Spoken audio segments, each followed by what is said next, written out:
Parce que le monde ne dort jamais, mais que vous oui, j'ai gardé un œil sur lui pour vous. Alors voici les actus qui vous ont peut-être échappé cette semaine.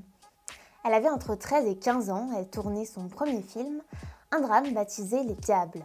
Un drame surtout personnel pour Adèle Haenel. Dimanche dernier, elle se confiait à Mediapart. L'actrice accuse le réalisateur Christophe Rougiat de faits d'attouchement et de harcèlement sexuel.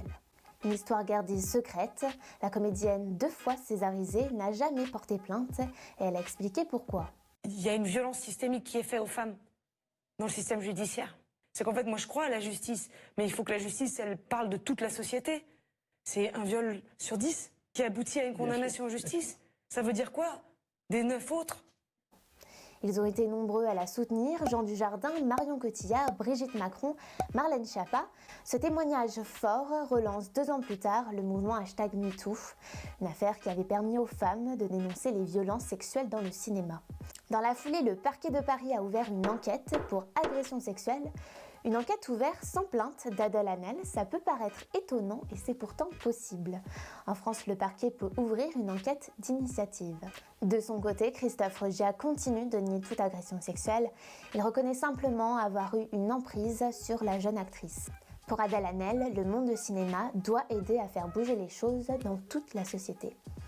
Mécanicien, couvreur, vétérinaire ou encore charpentier, des métiers contraignants, fatigants qui se font de plus en plus rares en France.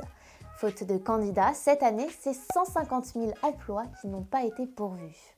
Alors pour trouver ces profils rares, le gouvernement, lui, a décidé de s'inspirer de nos amis canadiens et australiens. Chez eux, les quotas d'embauche de travailleurs étrangers se font par métier et non pas par pays. Il manque des aides-soignantes ? Un nombre précis de ce nombre sera retranscrit sur une liste avec tous les autres métiers en pénurie.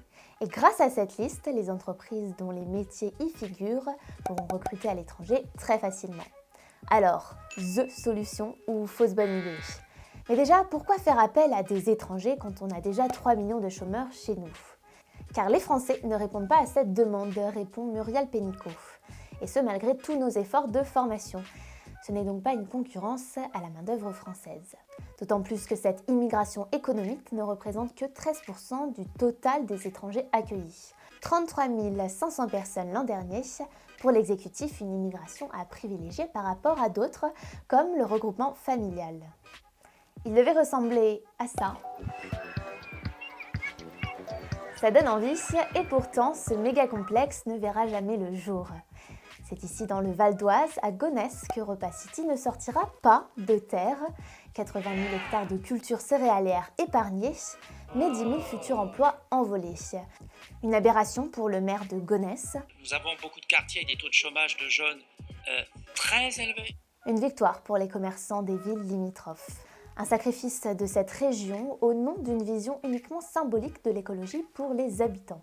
Car Repas City, c'était surtout une réponse aux émeutes de 2007 qui avaient touché Gonesse et ses alentours. Une promesse de désenclavement désormais brisée, mais le gouvernement veut se rattraper. Il propose d'ores et déjà un projet plus écolo et tout aussi ambitieux. Reste encore à regagner la confiance des habitants qui en a pris un coup. Et cette question, qu'adviendra-t-il de l'arrêt de métro de la future ligne 17 ? Sans Europa, elle desservira un champ de blé.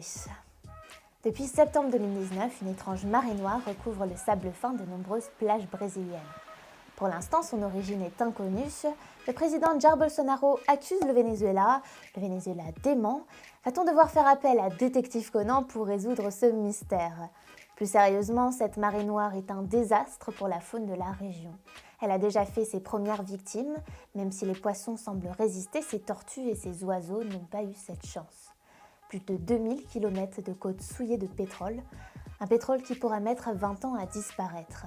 Avec des moyens dérisoires, les habitants en retirent tous les jours des centaines de milliers. Inconscients du danger, les enfants touchent main nue ces substances toxiques, à l'image de ce garçon de 13 ans couvert de pétrole.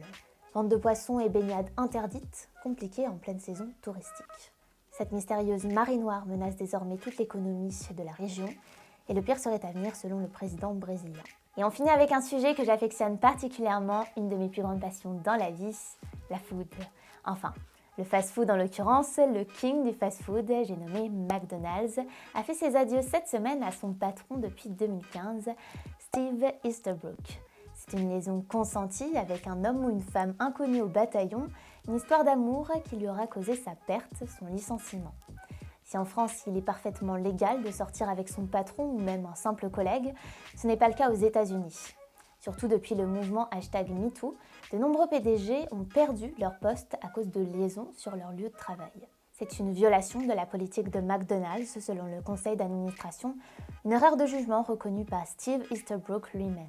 Il a déclaré qu'il était temps pour lui de passer à autre chose. Sous son règne, l'action de l'entreprise avait doublé à Wall Street et son bénéfice net augmentait chaque année. Place à Chris Kempczinski, premier du nom, son remplaçant. Mais pas d'inquiétude, vos Big Mac auront toujours le même goût, de ce côté-là, rien ne change. Je vous remercie d'avoir regardé cette vidéo, je vous souhaite une bonne soirée, une bonne semaine et je vous dis à la semaine prochaine et du coup bon appétit, si c'est le cas aussi pour vous.